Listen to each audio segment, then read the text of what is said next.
What up, guys? This is part 4 of Classical Conditioning episode 2 featuring Dr. Stuart Shanker on the topic of self-regulation.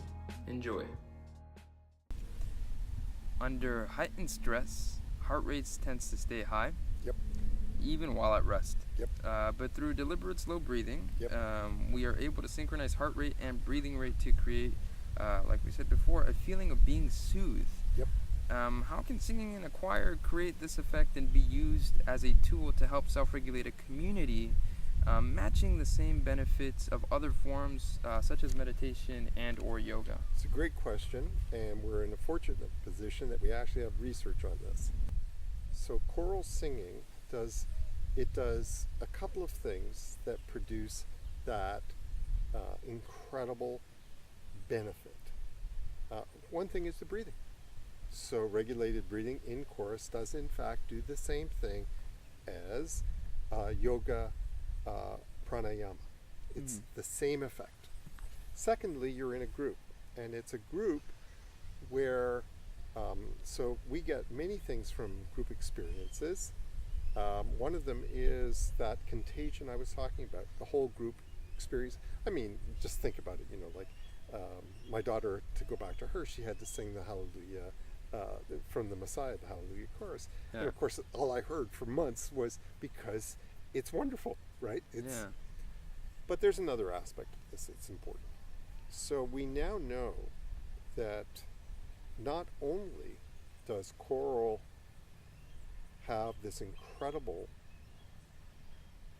optimal self-regulating effect for physical reasons, we also know, and this is work that was done in Germany, that feelings of community, of harmony, just skyrocket.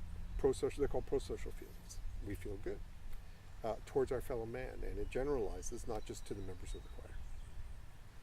And so what they did was a very interesting study where they found that school children, primary school, that sang, they saw a dramatic drop in bullying. Oh. Yeah. So one of the questions that we've been asked over and over, because we've been talking about the importance of music in every child's life, and it should be a daily thing. And so we have schools that say to us, yes, but we cannot afford the instruments. But you don't need instruments. Oh. You just need the kids to sing. Yeah. So every part of your question was correct. And I suspect that were we ever able to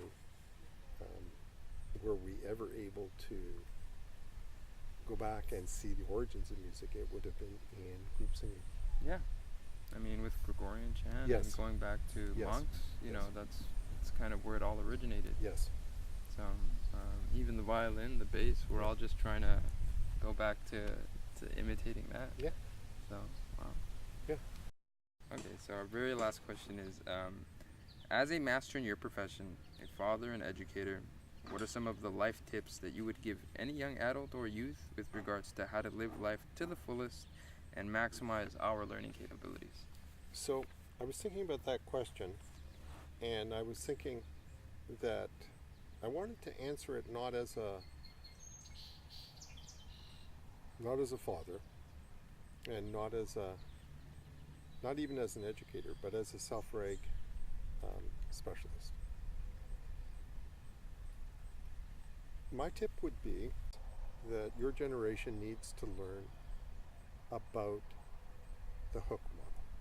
And I'll give you an example in a second. When I was an undergrad, we studied a whole bunch of experiments that were done by psychologists called behaviorists. And what they figured out was how you can trigger a desire, trigger a behavior, turn a behavior into a habit.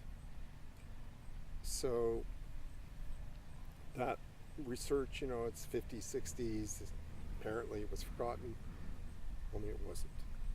And what happened was, beginning around, 15 years ago, businesses began studying all that old research and trying to figure out how they can use this hook model. And what a hook is it triggers a spurt of a neurohormone called dopamine. And dopamine makes you want this, and you won't stop. And then they use that to sell a product. They're basically creating compulsions. So I'll give you a little example about this. What the hell's his name? Ian Bogoff, I think is his name. He's a professor of gaming. He's down in the US and he studies all this stuff. And he got very scared about the way people were using the hook model. So do you understand what I'm saying basically? Yeah. So you're trying to, basically what you're doing is you're going to trigger a desire, which is what you're doing with dopamine, in order to create a behavior. And it could be to buy a product like stupid pair of running shoes. Yeah.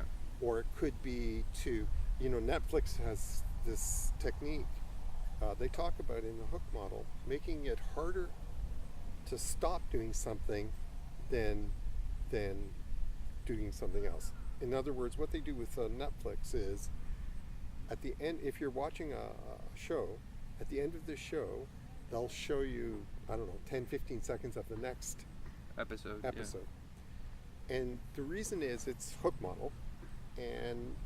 And so now what happens is it's harder for you to turn off the show than to watch the next one. Even though you just watch one, you don't want to watch another one. You're just going to watch So you just continue in like this series. And now you've got binge watching. Yeah. Didn't exist before they figured out how to use the hook model to hook you on watching something.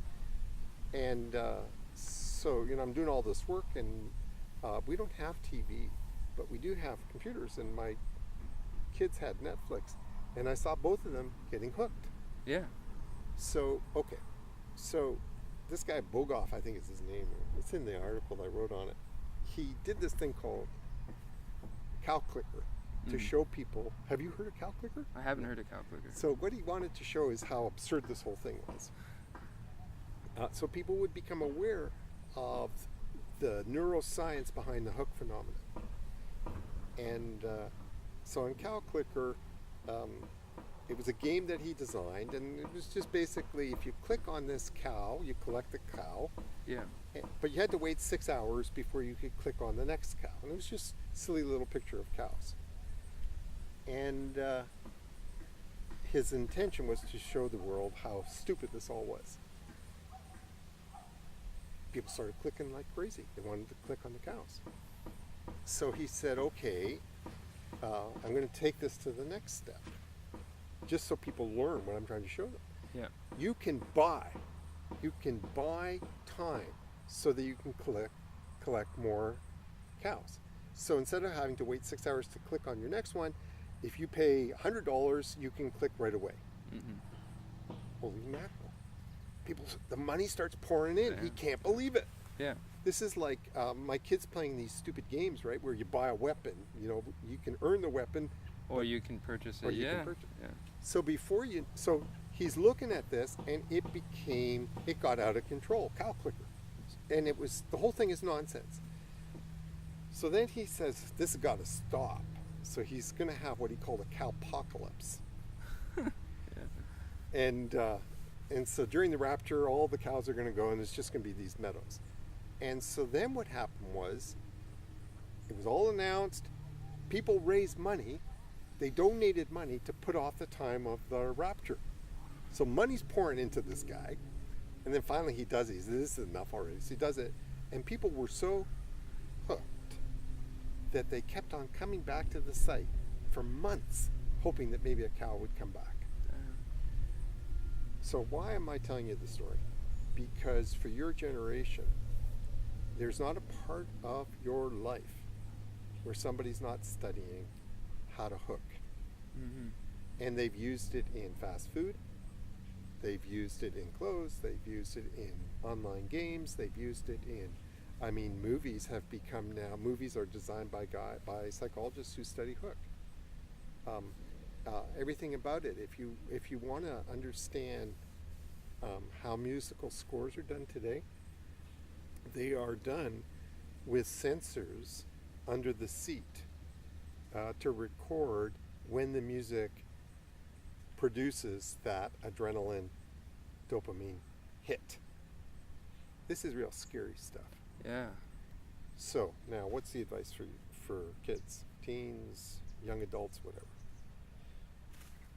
Way back when, cigarette companies were doing the same thing, and they were putting in additives to hook teens, and it worked. Biggest growing sector of the smoking market was young teens. Do you smoke? No. Do any of your friends smoke? No. This is weird, because I can tell you right now, 20 years ago, your generation was all smoking. So what happened? How come smoking stopped? They tried everything. They tried graphic warnings. That didn't work. They tried hiding the cigarettes so you couldn't get them. That didn't work. Nothing worked. So, and teen smoking was the single greatest health hazard that we had. So they tried something else. They told teens the truth. They showed them, you make your call. But this is how cigarette companies are doing it. They are putting these chemicals in so that you are hooked. Teens didn't like being hooked. As soon as they saw what they were doing, they stopped smoking. Smoking's dead now. It died because there is a tremendous untapped resource in teens and young adults. The mistake we make over and over, and we do this, by the way, with kids in school, the mistake we make is thinking in paternalistic terms. Don't be paternalist. You're not going to protect them. Instead, you tell them the truth. Tell them. So what I do is, when I work with teens, I tell them, this is what's going on. This is what hook is. And here's what I see happen. Okay, so do you play video games? I used to play video games. Video games are the quintessential hook. Everything about them is a hook. They have got it down to a science how to hook you. More money goes into studying the science of that than you would believe. I know this from the inside. So if I said to my son, who was hooked, stop playing, what the hell was he playing? Grand Theft Auto, one of those stupid things, right? So instead I said, it's a hook, and here's how it works. And all I want you to do is just read this. You still want to play? Go ahead. But the second we see the hook, how it works, that it just dies. Like you just think, oh, that's gross. I don't want that. I don't want to smoke. That's just gross. And buy a cow? Are you kidding me? My son got hooked on very expensive running shoes. So then I had to sit down with him and say, okay, so here's how the hook works. And just show him. And then he got pissed off. Because I'm going to guess that you don't like being manipulated. Your generation doesn't like it. So, single most important advice. Read about the hook model. Read how it works, and then make your call. You still want to do this stuff? Do it. I don't care. Just read it. Understand it. That's what we look for in Self-Reg. What we're looking for always is understand. Our two big questions are why and why now. So if I find myself, I'll give you a real good example. Yesterday I was exhausted. I worked hard. And my daughter had bought a bag of Doritos. Yeah. Okay, Doritos have studied the hook like you wouldn't believe. Everything about it. The bag has been studied. They've studied how many times you should crunch the chip, how many times you should crunch it before there's a magic number, how much salt, how much spice. So, but I was exhausted, and what it does is it gives you, the hook works by giving you a sudden charge of the sweet spot. It works on a sweet spot. So I wasn't even thinking. I had the bag in my hand, and I started to eat. And now, what is that? Oh my goodness. Yeah, what's going on? And then, so why am I, and I didn't even know I was doing it. The second, so you remember where we started today was you talked about self-awareness. Yeah. The second I became aware of myself, what I was doing, didn't want no Doritos. I went out and took a walk instead.